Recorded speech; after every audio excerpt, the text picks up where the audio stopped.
안녕하세요. 대치동 빅마우스입니다. 네, 제가 현장에서 이제 친구들을 만나다 보면요. 사실 공부에 대한 동기가 굉장히 약한 친구들이 많습니다. 근데 공부 동기가 왜 약하느냐 생각을 해봤을 때는 사실 이제 열심히 노력해서 얻어낼 수 있는 결과물이 굉장히 추상적으로 다가오기 때문입니다. 여기서 결과물이란 바로 대학교 학벌과 학과라고 할 수가 있겠죠. 근데 우리가 학원 같은 데를 등록하려고 할 때도 커리큘럼과 강사와 또 그 학원을 나왔을 때 어떤 결과물을 얻을 수 있을지를 면밀하게 검토하는 반면 대학교를 진학할 때 있어서는 우리가 그런 것보다는 뭡니까? 그냥 점수에 맞춰서 대학교니까 당연히 좋겠지 라는 생각으로 지원을 합니다. 그렇게 이제 지원을 하게 되다 보니까 수험생들로서는 공부 동기가 약하게 되고 또 막상 진학을 해도 이후에 어떤 일을 해야 될지 갈피가 잘 안 잡히고 그걸 대학교에서 알려주진 않아요. 너희들 앞으로 뭘 해야 돼 라고 알려주진 않거든요. 그래서 그건 혼자 생각해야 되다 보니까 막상 대학교 들어가면 굉장히 혼란스러워져요. 그래서 대치동 빅마우스가 여러분들께 그런 부분들을 말씀드리려고 하고요.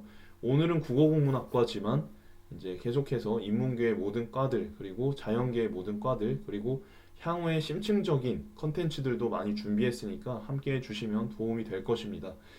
그냥 대학에 진학한 친구들은 그냥 이제 편한 형이 설명해준다 생각해 주시면 되고 아직 수험생이나 N수생 같은 경우에는 뭐 그냥 학교 진학지도 선생님이 얘기를 한다 이런 느낌으로 들어주시면 되겠습니다. 오늘 같은 경우에 국어 쪽으로 조금 강점이 있는 연세대, 고려대, 성균관대, 한국외대 선배들이 써놓은 자료나 아니면 학교에서 발간한 자료집을 가지고 저의 해설과 함께 들으시게 되고요. 학과 리뷰뿐만 아니라 향후에 여러분들이 어떤 진로를 가셔야 될지도 함께 탐구해 보도록 하겠습니다. 그래서 본 영상은 고3이나 N수생들에게도 도움이 될 것이고 현역 대학생들에게도 분명히 도움이 될 것입니다. 도움이 되신다면 구독과 좋아요 한 번씩만 부탁드리고요. 다 보시고 구독 여부를 결정하셔도 됩니다. 자, 이제 연세대부터 좀 살펴보겠습니다. 공호학번 윤성원이라는 친구가 이제 이 자료집을 만드는 데 도움을 줬는데요. 기본적으로 국어국문학과에서 뭘 배우는지 여러분 잘 궁금하시죠? 지금 여러분들께서 수능 국어 공부할 때 배우는 것들을 심층적으로 공부한다고 보시면 됩니다. 그 첫 번째가 국어학이에요. 우리가 흔히 얘기하는 언어와 매체 중에 언어. 쉽게 얘기하면 문법입니다. 문법. 이걸 되게 심층적으로 배우게 됩니다. 학교 문법 같은 경우는 비교적 딱딱 떨어졌죠. 근데 이 대학교 수준에서의 국어학 같은 경우는 굉장히 아직 논란이 되는 부분들도 훨씬 많고 예외적인 사례도 훨씬 많고 그렇습니다. 그리고 현대문학 같은 경우도 여러분들이 여태까지 보지 못했던 낯선 작품들 공부를 많이 하게 되고요. 그리고 작가에 대한 공부, 그리고 문학사에 대한 공부, 이런 것들을 전문적으로 하시게 됩니다. 고전문학 같은 경우는 뭐 흔히 알고 있는 고전 시가와 고전 소설 이외에 고전 문학사 그리고 고전 문학과 관련된 여러 가지 이론들 같이 배우시게 되고요. 기본적으로 국어국문과를 생각하는 친구들이 되게 많을 거예요. 왜냐면 이게 좀 부담이 없거든요, 이 과가. 근데 부담이 없는 대신에 이 학과를 진학하면 뭘 하면서 먹고 살지? 약간 이런 느낌이 들 수는 있어요. 그래서 이 Q&A에도 대표적으로 나오는 물음이 국어국문학과를 나오면 정말 취업이 어렵나요? 이고 여러분들이 궁금하시는 것도 그런 부분들일 겁니다.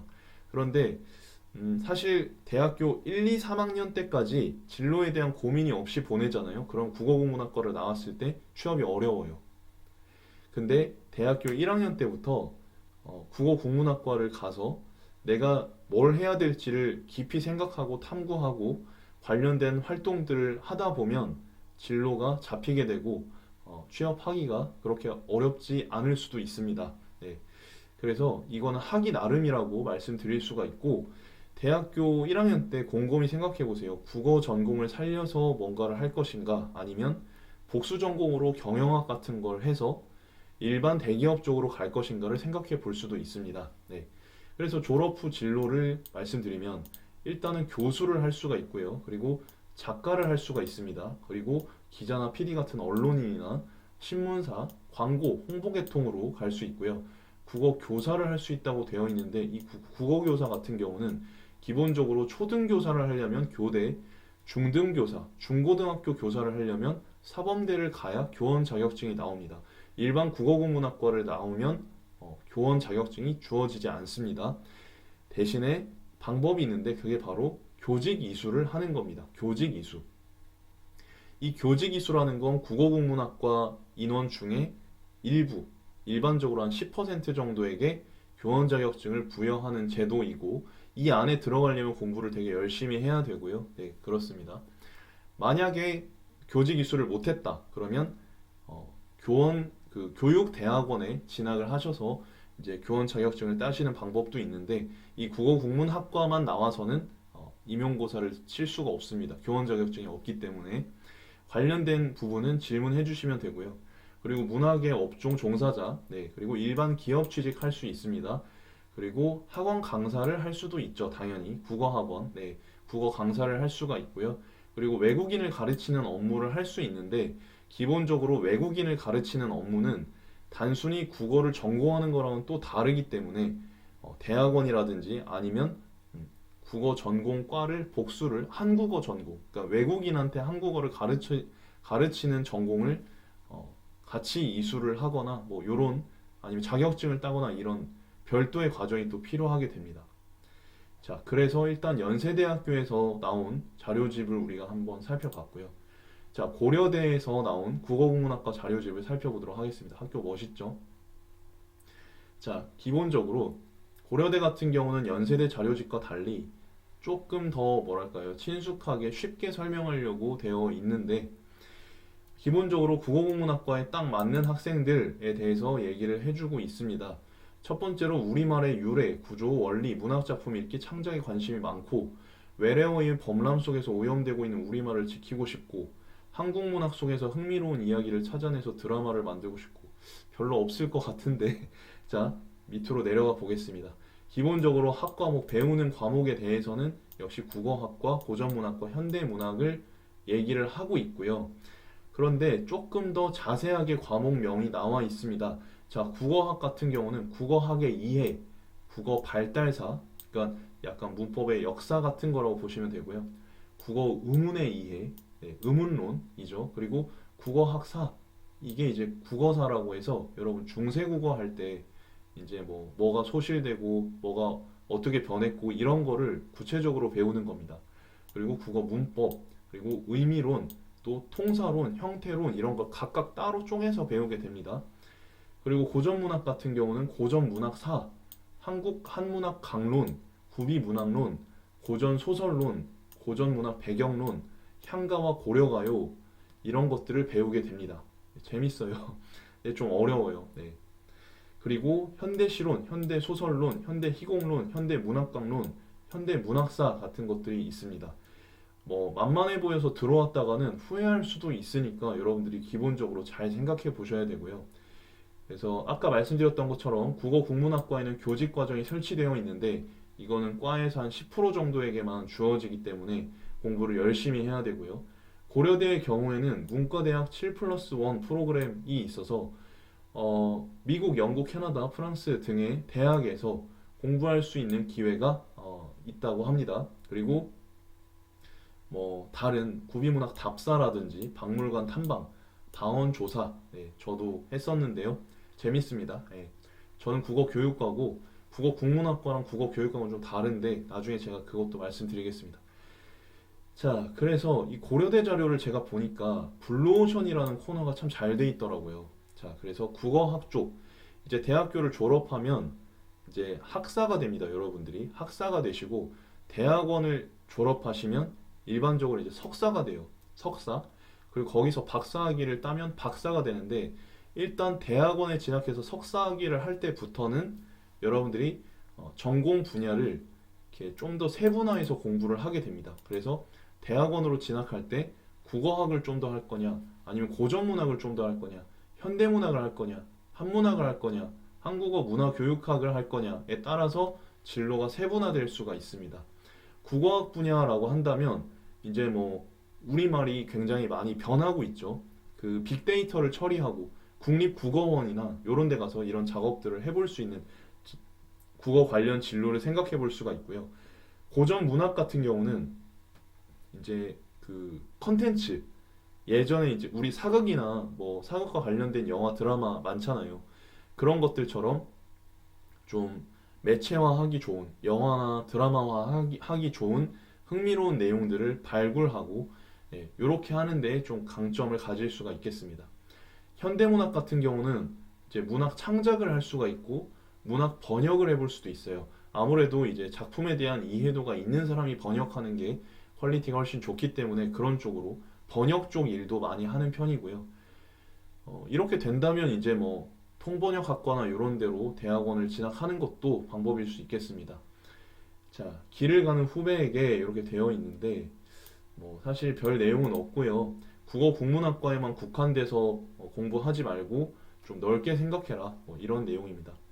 이것만은 명심하자. 요 코너에서 보시면 국어 국문학과 공부가 너무 재미없거나 안 맞을 때 이제 역시 복수 전공을 한다거나 아니면 동아리 때 혹은 학회 활동 때 흥미로웠던 그런 쪽으로 진로를 생각해 보라고 조언이 되어 있고요.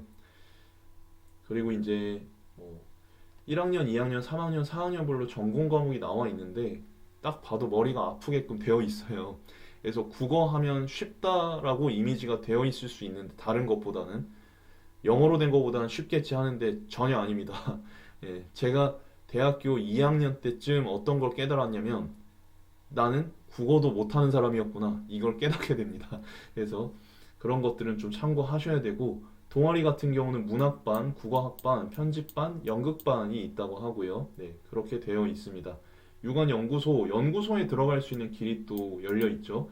민족문화연구원, 그리고 한자한문연구소, 한국어센터, 그리고 잘 알고 계시는 국립국어원 쪽으로 갈 수 있고 졸업 후에 진로 같은 경우는 학계나 교육계, 아까 말씀드렸던 것처럼 교수나 교사, 전문기관 연구원, 대학원 진학하실 수 있고 신문 방송 기자, 앵커, PD, 작가, 성우, 가수, 출판사 경영, 시인, 소설가 너무 광범위한데 카피라이터, 배우까지 할 수 있고 정부 공공기관, 법조계 같은 경우 이런 쪽으로도 진출할 수 있다고 합니다. 그리고 기업 쪽으로도 진출할 수가 있고요. 요거는 이미 선배들이 진출한 그 명수를 데이터화한 거기 때문에 조금 더 신뢰도가 있죠. 그리고 국어 국문학과지만 해외 교류를 할 수 있습니다. 미국의 UC 버클리, 그리고 캐나다의 캘거리, 그리고 영국의 노팅엄, 그리고 일본의 와세다 갈 수 있다는 점 참고해 주시면 되고요. 자, 이제 성균관대의 국어 국문학과 살펴보도록 하겠습니다. 조금 더 친근해 보이는데 포맷은 비슷하죠. 그래서 국어학, 고전문학, 현대문학 해야 된다고 되어 있고 교과 교육과정을 보시면 역시 아무래도 이 국어국문학과라는 과 자체가 좀 뭐랄까 취업에 불리하다라는 이미지가 있어서인지 이렇게 해놨습니다. 그래서 전공 시스템을 활성화한다. 글로컬 문화 컨텐츠 혹은 일본학을 전공할 수 있도록 되어 있다. 이렇게 되어 있고 언어나 미디어 쪽으로도 갈 수 있다. 그리고 학사, 석사, 연계제도. 그러니까 성균관대 국어국문학과를 나오면 대학원, 성균관대 대학원 국어국문학과를 갈 때 특권이 부여된다. 뭐 이런 것들이 있고요. 그렇습니다. 교수진의 이름도 나와 있네요. 그래서 권인환 교수님, 뭐 노명희 교수님, 뭐 이렇게 되어 있는데 네, 됐고 그리고 전공별 특별 프로그램이 또 준비가 되어 있다고 합니다. 성균관대 같은 경우는 그래서 연 1회 학과 정기답사 문학기행이 개최가 되고요. 네, 재밌습니다. 국어교육과에도 이게 있는데 재밌어요. 교수님들하고 같이 친구들하고 같이 가서 이제 다양한 작가들의 그 박물관도 보고 이렇게 합니다. 그리고 스터디 그룹 활동 지원도 합니다. 그래서 창작반, 어학반, 편집부, 현대문학 연구반, 현대시 연구반, 사회과학 연구학회, 고전문학 연구반이라고 하는데 이런 것들이 준비되어 있고 역시 해외 유수대학의 교환학생 프로그램이 또 준비되어 있는데요. 그렇죠. 일본어권, 고베대학과 교류를 이어가고 있다고 합니다.